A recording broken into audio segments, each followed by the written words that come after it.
أعوذ بالله من الشيطان الرجيم. بسم الله الرحمن الرحيم. هل أتاك حديث الغاشية وجوه يومئذ خاشعة عاملة ناصبة تصلى نارا حامية تسقى من عين آنية ليس لهم طعام إلا من ضريع لا يسمن ولا يغني من جوع وجوه يومئذ ناعمة لسعيها راضية في جنة عالية لا تسمع فيها لاغية فيها عين جارية فيها سرر مرفوعة وأكواب موضوعة ونمارق مصفوفة وزرابي مبثوثة أفلا ينظرون إلى الإبل كيف خلقت وإلى السماء كيف رفعت وإلى الجبال كيف نصبت وإلى الأرض كيف سطحت فذكر إنما أنت مذكر لست عليهم بمسيطر إلا من تولى وكفر فيعذبه الله العذاب الأكبر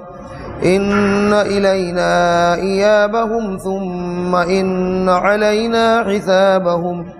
صدق الله العلي العظيم.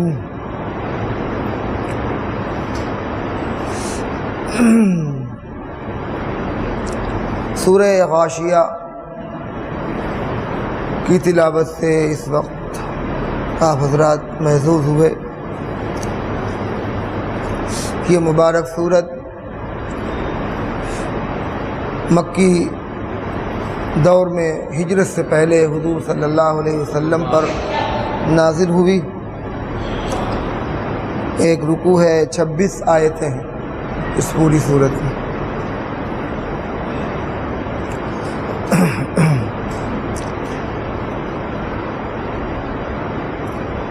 جیسا کہ عموماً مکی صورتوں کا طریقہ اور دستور ہے کہ ان صورتوں میں زیادہ تر ذکر آخرت کا، جنت کا، دوزخ کی ہولناکیوں کا، مرنے کے بعد دوبارہ زندہ ہونے کا ہے. اسی انداز پر اس صورت میں بھی اللہ تعالیٰ نے انہی باتوں کا اعادہ فرمایا ہے، انہی باتوں کو دہرایا ہے. چونکہ جو سبق زیادہ اہم ہوتا ہے، جو پیغام زیادہ اہم ہوتا ہے، اس کو بار بار دہرایا جاتا ہے تاکہ وہ ذہن نشیں ہو جائے، وہ سبق خوب یاد ہو جائے. مرنے کے بعد زندہ ہونے کا اور اللہ رب العزت کے دربار میں حاضری کا یقین جتنا پختہ ہوگا، جتنا کامل ہوگا، اس کا اثر اس زندگی میں اتنا ہی زیادہ دکھے گا. جو لوگ فکر آخرت سے غافل ہیں ان کی زندگی، اور جو لوگ آخرت کی فکر اپنے اوپر اوڑھے ہوئے ہیں ان کی زندگی میں نمایاں اور واضح فرق ہمیں نظر آتا ہے. جو لوگ آخرت کی فکر اوڑھے ہوئے ہیں وہ لرزاں اور ترسا رہتے ہیں، ڈرے اور سہمے رہتے ہیں. ہر جگہ انہیں اللہ کے احکامات کی بجاوری کا اہتمام ہوتا ہے، اس کی ناراضگیوں سے بچنے کا انہیں خیال ہوتا ہے. اور جو لوگ فکر آخرت سے غافل ہیں وہ منمانی زندگی گزار رہے ہیں، انہیں کسی چیز کی پرواہ نہیں. اور اللہ تعالیٰ اپنے بندوں میں سے کسی بندے پر دو فکر نہیں ڈالے گا کہ جان لیجئے جو اس دنیا میں فکر آخرت کو اوڑھے ہوئے ہے، جو ڈرا اور سہما رہتا ہے، جو پھونک پھونک کر قدم رکھتا ہے، وہ آخرت میں بے فکر ہوگا، اسے کوئی غم نہیں ہوگا، اور اسے پہلے ہی بتا دیا جائے گا کہ بس تم اس دنیا میں اب داخل ہو گئے ہو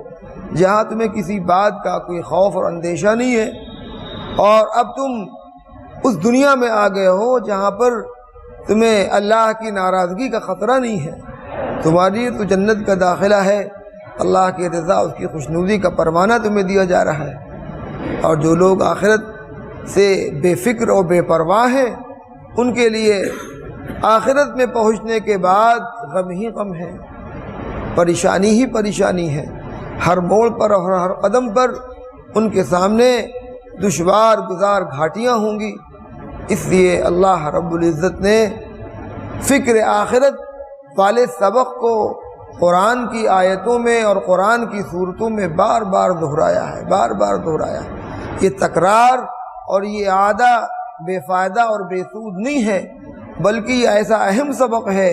ایسا اہم پیغام ہے کہ اس کا تذکرہ جتنی بار ہو اور جس قدر اس سبق کو دہرایا جائے کم ہے۔ اس لیے کہ جس کو یہ سبق یاد ہو گیا اس کی دنیا سے لے کر آخرت سنور گئی، اور جس نے اس سبق کو کچا یاد کیا، جو اس سبق کو بھولتا رہا، اس کے لیے آخرت کی گھاٹیاں بڑی دشوار گزار ہوں گی۔ اللہ تعالیٰ نے اس سورت کی شروعات اس انداز پر فرمائی، هل اتاک حدیث الغاشیہ، اے نبی آپ کو اس واقعے کی خبر پہنچی جو پورے عالم کو اپنے گھیرے میں لیے ہوا ہوگا۔ وہ واقعہ یعنی قیامت کا وہ واقعہ جس کی وجہ سے نظام کائنات درہم برہم ہو جائے گا، اور اس کا اثر علاقائی نہیں ہوگا، ملکی نہیں ہوگا، بلکہ عالمی سطح پر اس کا اثر ہوگا، اور کائنات کا ذرہ ذرہ اس واقعے کی وجہ سے ہل جائے گا، حرکت میں آ جائے گا، تباہی مچ جائے گی۔ اللہ تعالیٰ فرماتا ہے اپنے نبی سے، اے نبی کیا آپ کو اس واقعے کی خبر پہنچی؟ مطلب اہتمام دلانا ہے، اس واقعے کے یاد کرنے کا شوق دلانا ہے۔ وہ واقعہ قیامت کا واقعہ ہے۔ هل اتاک حدیث الغاشیہ، وہ چیز جو گھیرے میں لے لے گی سب کو، اور جس کی وجہ سے کائنات کا ذرہ ذرہ متاثر ہو جائے گا،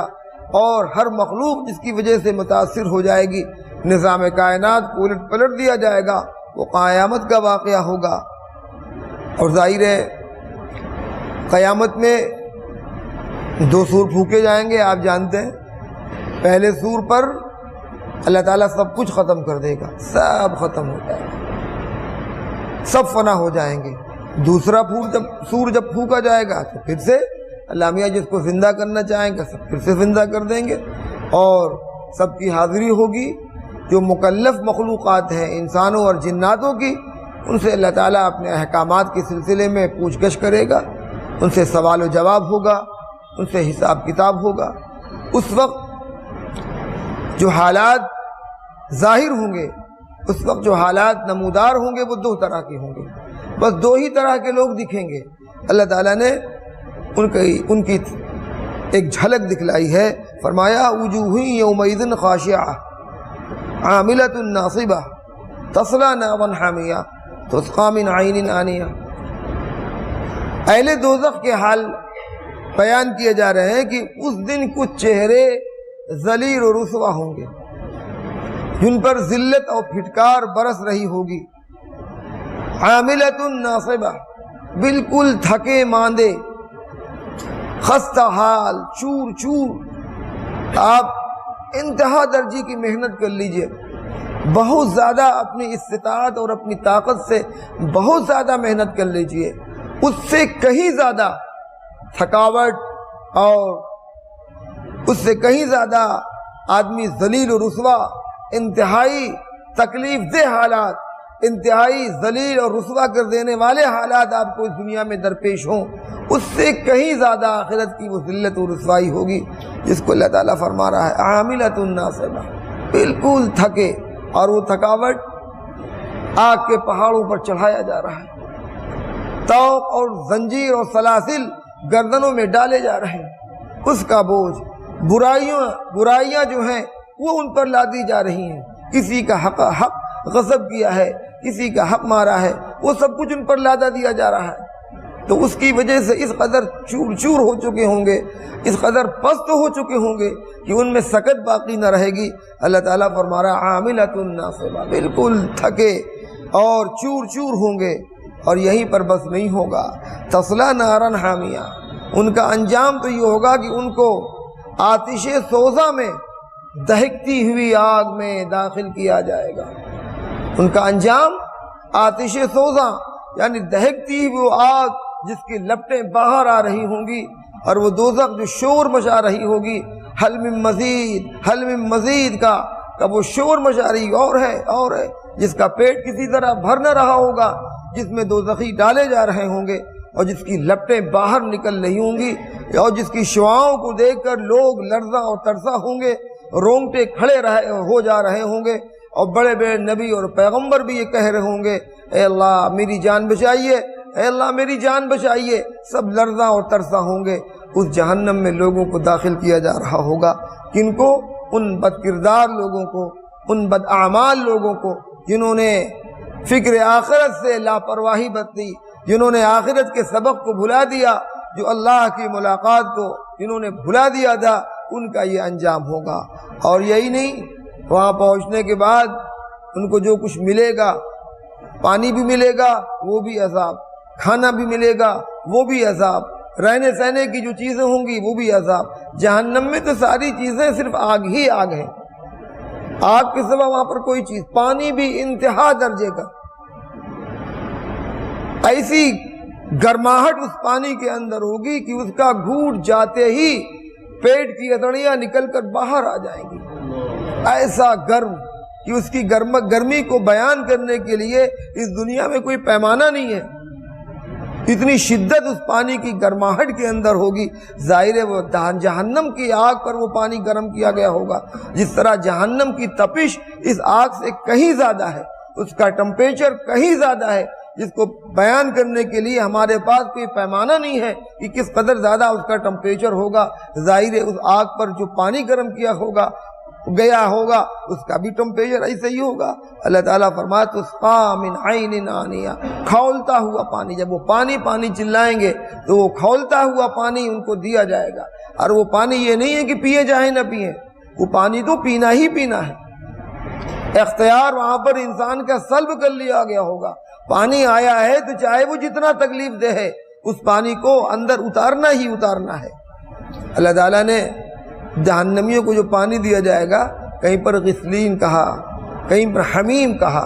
کئی الفاظ قرآن کے اندر آئے ہیں۔ یہاں پر فرمایا عین آنیہ، جس طرح جنت کے اندر چشمے ہوں گے ٹھنڈے پانی کے،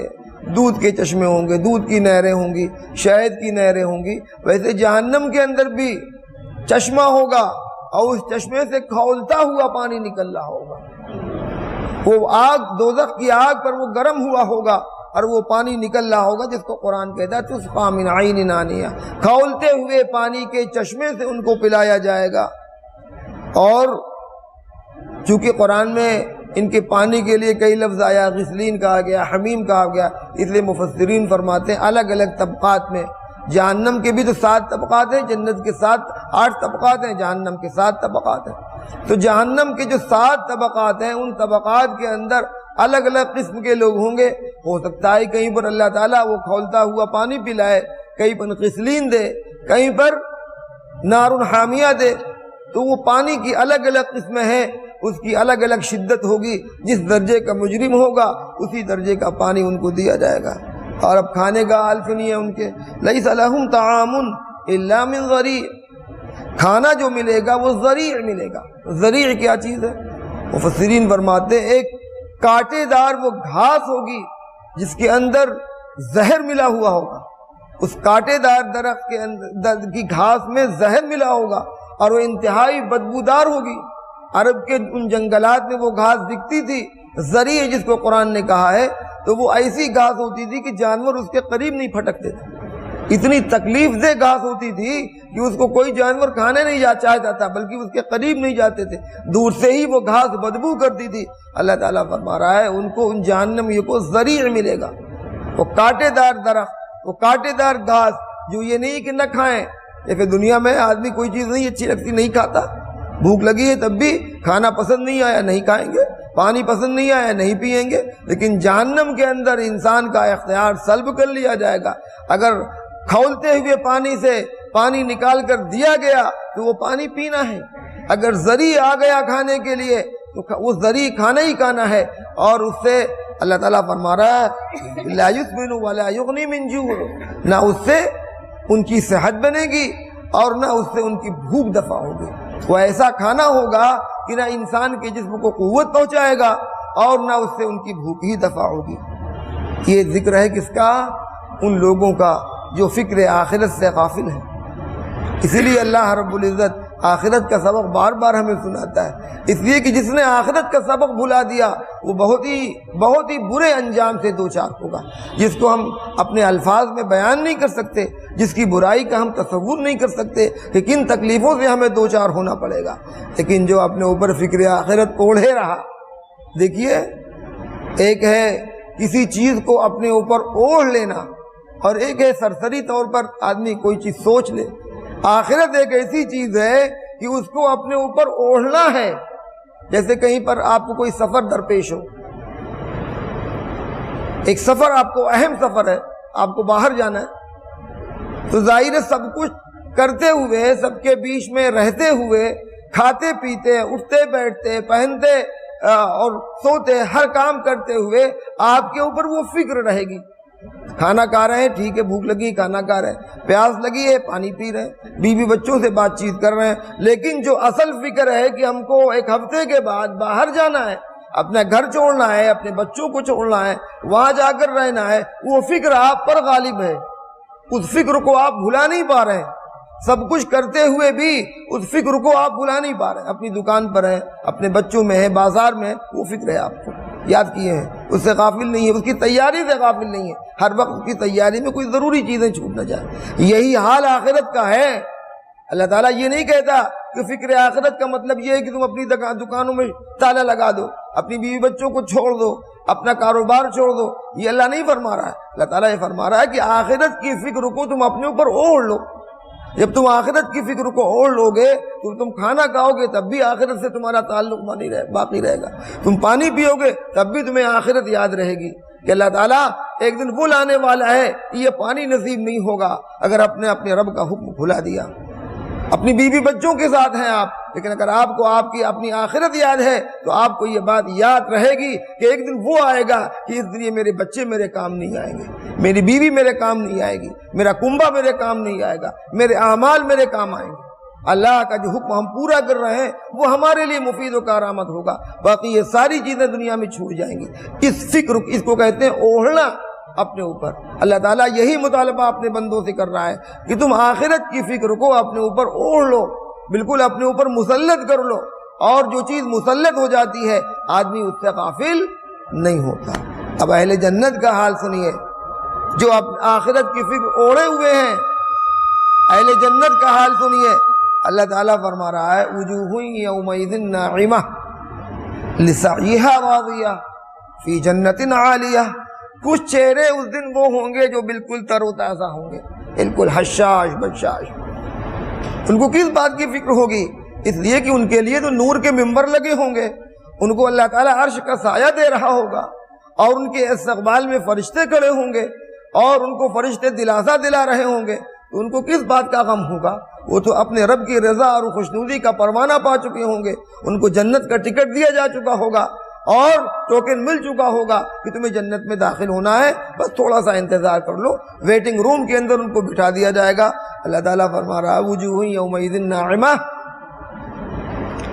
کچھ چہرے اس دن تر و تازہ ہوں گے،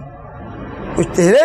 تر و تازہ ہوں گے، لسعیہا راضیہ۔ آپ کوئی سفر کر رہے ہو، مثال عرض کرتا ہوں، کوئی سفر آپ کر رہے ہو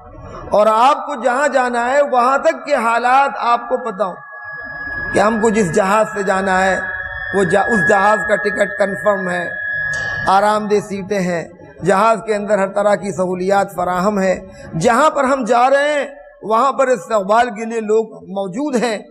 اور جہاں جس ہوٹل میں ہمیں ٹھہرنا ہے وہاں جا کر وہاں پر پہلے سے انتظام ہے، ہمارا کمرہ بک ہے، اور کھانے پینے کا انتظام ہے تو وہ سفر آپ کا کتنا پرسکون ہوگا، آپ کو کسی چیز کی فکر نہیں ہوگی۔ جہاں جا رہے ہیں وہاں بھی ہمارے شناسہ لوگ اور ہمارا استقبال کرنے والے لوگ موجود ہیں، ہمارے کھانے پینے اور رہنے سہنے کا مکمل انتظام ہے، اور کوئی ہمیں کوئی دقت نہیں ہے، کوئی اجنبیت محسوس نہیں ہوگی، ہمارے اپنے لوگ وہاں پر موجود ہوں گے۔ اس طرح کے سفر میں آدمی ایک سکون محسوس کرتا ہے۔ جب آدمی یہاں کی مشقتیں، یہاں کی تکلیفیں جھیل کر جب آخرت کی منزلوں میں داخل ہوگا،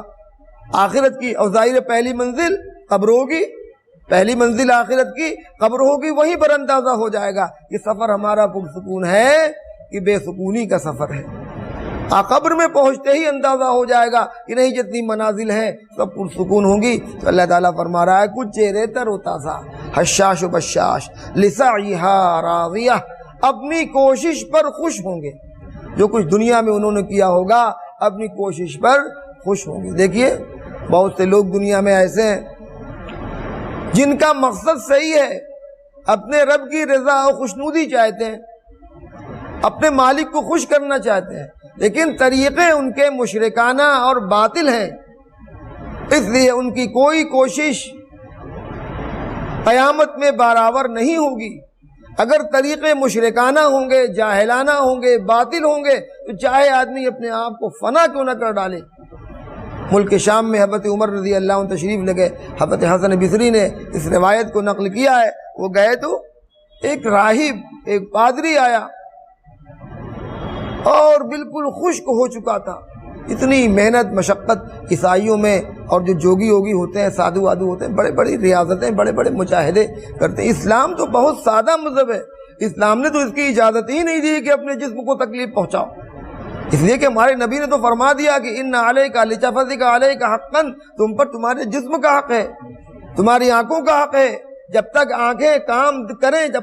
تک ہی عبادت کرنی ہے۔ حکم ہے کہ جب آنکھوں میں نیند آ جائے یا آنکھیں بند ہونے لگیں تو قرآن کی تلاوت بھی بند کر دو، اس وقت نماز بھی بند کر دو، ذکر بھی بند کر دو، سو جاؤ، اپنے جسم کو راحت پہنچاؤ۔ تو یہ ہمارا مذہب تو ایسا مذہب ہے جو کہ ہم کو راحت پہنچاتا ہے، اور خود اللہ تعالیٰ فرماتا ہے اسلام کا کوئی حکم ایسا ہے نہیں جس میں تنگی اور دشواری پیش آئے۔ اس لیے حضرت عمر رضی اللہ عنہ نے جب اس راہب کو، اس پادری کو دیکھا جس کی چہرے کی حیت بدل چکی تھی، جس کا جسم بالکل خشک ہو چکا تھا، جو بالکل لکڑی ہو گیا تھا سوکھ کر، تو آپ سے بتایا گیا کہ یہ راہب پادری ہے، بڑی اس نے محنت و مشقت اور ریاضت کی ہے، لیکن طریقہ اس کا باطلانہ تھا، مشرکانہ تھا۔ تو حضرت عمر رضی اللہ عنہ اس کو دیکھ کر رونے لگے، اس کو دیکھ کر رونے لگے۔ لوگوں نے رونے کا سبب پوچھا تو آپ نے اسی آیت کی تلاوت فرمائی کہ لسعیہا راضیہ وجوہ یومئذ ناعمۃ لسعیہا راضیہ، کہ اپنی محنت پر قیامت میں وہ لوگ خوش ہوں گے جو صحیح طریقے کے مطابق دنیا میں عمل کر کے گئے ہوں گے، جن کے طریقے حق ہوں گے، جن کے طریقے سچے ہوں گے۔ جو باطلانہ طریق پر جنہوں نے عمل نہ کیا ہوگا اور جنہوں نے مشرکانہ طریقے اور جاہلانہ اور باطلانہ طریقے اختیار کیے ہوں گے، ان کو ان کی کسی محنت کا اثر نہیں ظاہر ہونے دیا جائے گا۔ خود قرآن کہتا ہے الذین ضل سعیہم فی الحیاۃ الدنیا وہم یحسبون انہم یحسنون صنعا، بہت سے لوگ وہ ہیں جو دنیا میں گمراہ ہیں، گمراہی کے راستے پر چل رہے ہیں، اور یہ سمجھتے ہیں کہ ہم بڑا اچھا کام کر رہے ہیں، ہم بہت نیک کام کر رہے ہیں، ہم اپنے رب کی رضا و خوشنودی پالیں گے، اپنے مالک کی خوشنودی پالیں گے۔ یہ ان کی بھول ہے، اس لیے کہ وہ راستے سے بھٹکے ہوئے ہیں۔ منزل جب صحیح ہوگی، جب راستہ صحیح ہوگا، تبھی آدمی اپنے منزل مقصود کو پہنچے گا۔ آپ کو لکھنؤ جانا ہے اور آپ الٹی سمت پر چل پڑے بنارس کی طرف، تو قیامت کی صبح تک آپ نہیں پہنچیں گے لکھنؤ، بھاگتے چلے جائیں گے آگے آگے، اپنی منزل سے دور ہوتے جائیں گے۔ لیکن جو اپنی منزل پر صحیح رخ پر چلے گا وہ اپنی منزل کو پا لے گا۔ تو اللہ کی رضا، اس کی خوشنودی کو پانے کے لیے اس نے خود راستہ تجویز کر دیا ہے کہ دیکھو یہ ہے میری رضا اور میری خوشنودی کا راستہ، یہ ہے مجھے پانے کا راستہ، اور راستہ وہ ہے جو محمد الرسول اللہ صلی اللہ علیہ وسلم نے ہمیں دکھایا۔ آپ کو وہ راستہ بتلایا گیا اور آپ دنیا میں تشریف لا کر اپنی امت کو وہ راہ دکھلا گئے۔ آپ ایک موقع پر آپ اپنے صحابہ کو نصیحت کر رہے ہیں، آپ نے ایک سیدھی لائن کھینچی،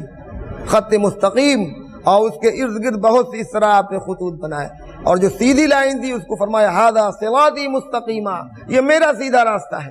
جو اللہ تک تمہیں پہنچانے والا ہے، اور جو ادھر ادھر جو بہت سے خطوط اور لائنیں بنی ہیں یہ سب گمراہی کے راستے ہیں۔ اگر تم اس سیدھے راستے سے بھٹکے تو بھٹکتے چلے جاؤ گے، کبھی اپنی منزل کو نہیں پا سکتے۔ فی جنت عالیہ، فرمایا ان کا حال کیا ہوگا، کچھ چہرے وہ ہوں گے جو حشاش و بشاش ہوں گے، بارونق ہوں گے، اپنی محنت پر خوش ہوں گے اور بہشت بری میں ہوں گے۔ فی جنت عالیہ، ہاں بہشت بری میں ہوں گے، لا تسمع فیہا لاغیہ، جس میں لغو و فضول باتیں سننے کو نہ ملیں گی۔ وہاں تو بس سلام سلام کی صدائیں ہوں گی، چاروں طرف سے امن و سلامتی کا پیغام ہوگا، اللہ کی طرف سے سلامتی، فرشتوں کی طرف سے سلام، اور آپس میں جو بھی باتیں ہوں گی، جو ہنسی و مذاق بھی آپس میں ہوگا، وہ سب مہذب انداز میں، گالی گلوچ اور اس طرح کی باتیں، دوسروں پر الزام تراشی، دوسروں پر غیبت، یہ سب ساری کی ساری باتیں ختم ہو چکی ہوں گی وہاں تو یہ ہے کہ جس کے دل میں کچھ کینہ بھی ہوگا، جس کے دل میں کچھ کینہ بھی ہوگا، اللہ تعالیٰ جنت میں داخل کرنے سے پہلے آب حیات میں غسل دلا دے گا، دل آئینے کی طرح صاف ہو جائے گا۔ وہاں کینہ اور بغض لے کر جنت میں کوئی تھوڑی داخل ہوگا، اس لیے کہ جنت تو ایک ایسی جگہ ہے جو بالکل پاکیزہ اور صاف ستھری جگہ ہے، جس میں نہ جسمانی نہ ظاہری گندگی کے ساتھ آدمی داخل ہو سکتا ہے اور نہ باطنی گندگی کے ساتھ داخل ہو سکتا ہے۔ ظاہری گندگی کو صاف کرنے کے لیے اللہ تعالیٰ نے جہنم بنا رکھی ہے، جو ان اہل ایمان کے پاس کچھ گڑبڑی ہوگی، کمیاں ہوں گی، اللہ میاں ان کو اس میں ڈال کر کے گناہ دھل دیں گے، اور اس کے بعد آب حیات میں غسل دلا کر کے جنت میں داخل کر دیں گے۔ تو فرمایا لا تسمعوا فیہا لاغیہ، اس کے اندر لغو و فضول باتیں نہیں سننے کو ملیں گی۔ فیہا عین جاریہ، اس جنت کے اندر بھی چشمے جاری ہوں گے، جس کی تفصیلات قرآن میں بہت سی دیگر مقامات پر آئی ہے کہ دودھ کی نہر ہوگی، اور اس کے ساتھ ساتھ شہد کی نہر ہوگی، ٹھنڈے پانی کی نہر ہوگی، اور شراب طہور کی نہر ہوگی، سب کچھ اللہ تعالیٰ وہاں پر مہیا فرمائے گا۔ کچھ نعمتوں کا، جنت کی کچھ نعمتوں کا ذکر اللہ میں فرما رہے ہیں۔ فیہا سرر مرفوعہ، اونچے اونچے تخت ہوں گے، جن پر اہل جنت رونق افروز ہوں گے، جو ان کے لیے نشست گاہ ہوگی، وہ اونچے اونچے تخت ہوں گے، اور وَأَكْوَابٌ مَوْضُوعَةٌ، اور جگہ جگہ پیالے رکھے ہوں گے، آب خورے، ان کو اپنی زبان میں ہم گلاس کہہ لیں یا پیالہ کہہ لیں، پانی پینے کے لیے۔ یہاں پر رک کر آپ ایک نکتہ سنیے، اللہ تعالیٰ نے یہ نہیں فرمایا کہ آب خورے ہوں گے، بلکہ یہ فرمایا کہ آب خورے، وہ پیالے، وہ گلاس پانی پینے کے لیے اپنی مقررہ جگہوں پر رکھے ہوں گے۔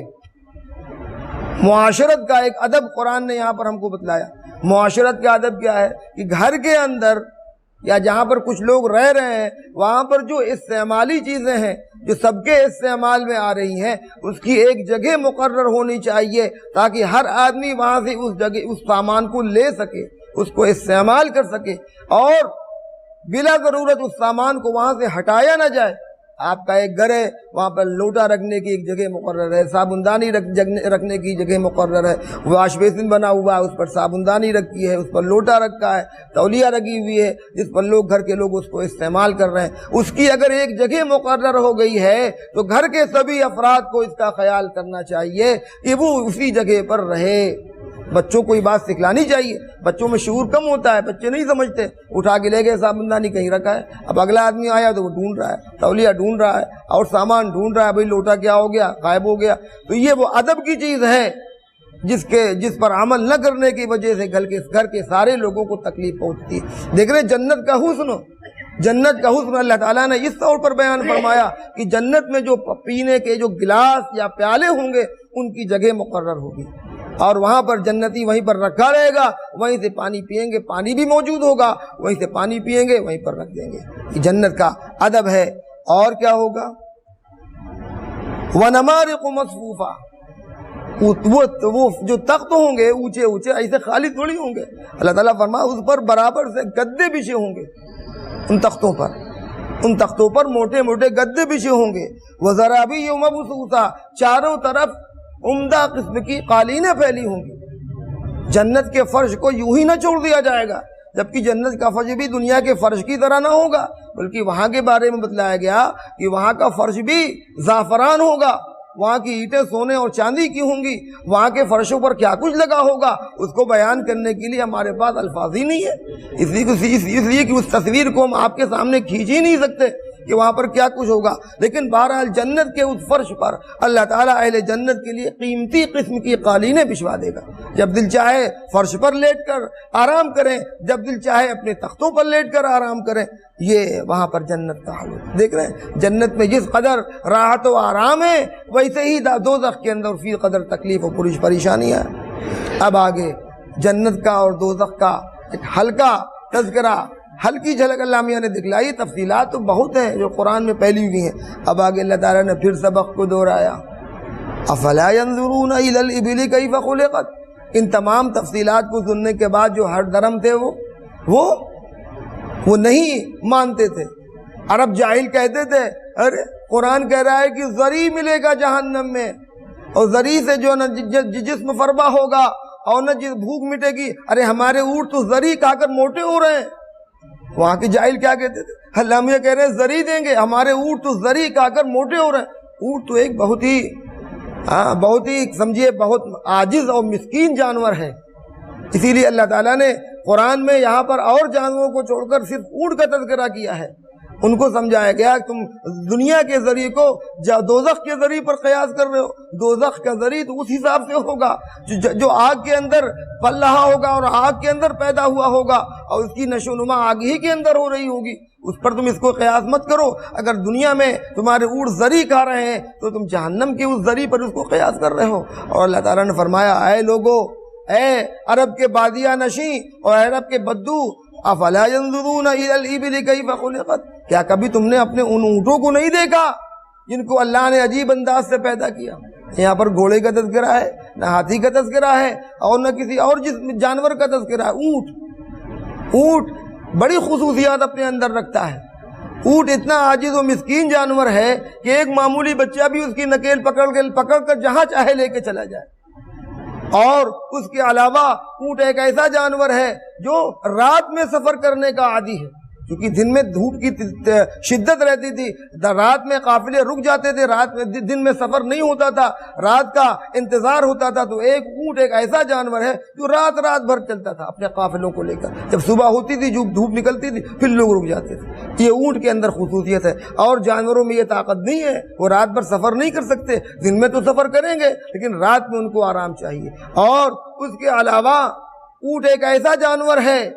جس کو عرب کے غریب بدو بھی پالنے میں کوئی دقت محسوس نہیں کرتے تھے۔ ان کو کھول دیا اور وہ گئے اپنے جا کر بڑے بڑے درختوں سے انہوں نے اپنی پتیاں کھائیں، غذا کھائی، اپنا پیٹ بھر کر چلے آئے۔ ان کو الگ سے کچھ کھلانے کی ضرورت نہیں پڑتی تھی، بس وہی ان کا جو کانٹے دار درخت اور یہ ساری چیزیں ان کے لیے کافی ہوتی تھی۔ اور اس کے علاوہ چونکہ عرب میں پانی کی قلت تھی، پانی دستیاب نہیں تھا، تو اللہ تعالیٰ نے قدرتی طور پر ان کے پیٹ میں ایک ٹنکی بنا دی۔ ایک ہفتے کا پانی انہوں نے ایک بار کہیں پانی مل گیا بھر لیا، اپنی وہ ٹنکی بھر لی۔ اب اس کے بعد دھیرے دھیرے اسی ٹنکی سے پانی مل رہا ہے اور ان کا جسم سیراب ہو رہا ہے۔ یہ خصوصیات اللہ تعالیٰ نے اونٹ کے اندر پیدا کی، جس کا احساس ان عرب کے بدوؤں کو بھی تھا۔ وہ سمجھتے تھے کہ عرب کیا خصوصیت، یہ اونٹ اپنے اندر کیا خصوصیت رکھتا ہے، اسی لیے اللہ تعالیٰ نے ان کی توجہ ادھر مبذول کرائی۔ افلا ينظرون الى الابل کیف خلقت، کیا کبھی ان اونٹوں کو بھی تم نے نہیں دیکھا جس کی پیٹھ پر بیٹھ کر تم سواری کرتے ہو اور اپنے سفر طے کرتے ہو؟ وإلى السماء کیف رفعت، ہاں، اور الگ سے کوئی چیز نہیں بتائی گئی۔ اونٹ پر وہ بیٹھے رہتے تھے، اونٹ پر ان کے سفر ہوتے تھے، اوپر آسمان ہوتا تھا، نیچے زمین ہوتی تھی، دائیں اور بائیں پہاڑ ہوتے تھے۔ چار چیزوں کا تذکرہ اسی لیے اللہ تعالیٰ نے اس آیت میں فرمایا۔ اونٹ پر خود وہ سفر کرتے تھے تو اللہ نے اونٹ کا ذکر کیا اور فرمایا وَإِلَى السَّمَاءِ کَيْفَ رُفِعَتْ، کیا کبھی آسمان کی بلندی پر تمہاری نگاہ نہیں جانتی کس طرح اللہ نے ایک بلند بالا اور بغیر کسی سہارے کے اتنی بڑی چھت قائم فرما دی۔ اور وَإِلَى الْجِبَالِ كَيْفَ نُصِبَتْ، اور کبھی تم پہاڑوں کو نہیں دیکھتے جو تمہارے ارد گرد ہیں، جن سے تم گزر رہے ہو، جن کی بیچ سے تم نکلتے چلے جا رہے ہو، کس طرح اللہ تعالیٰ نے اس کو زمین میں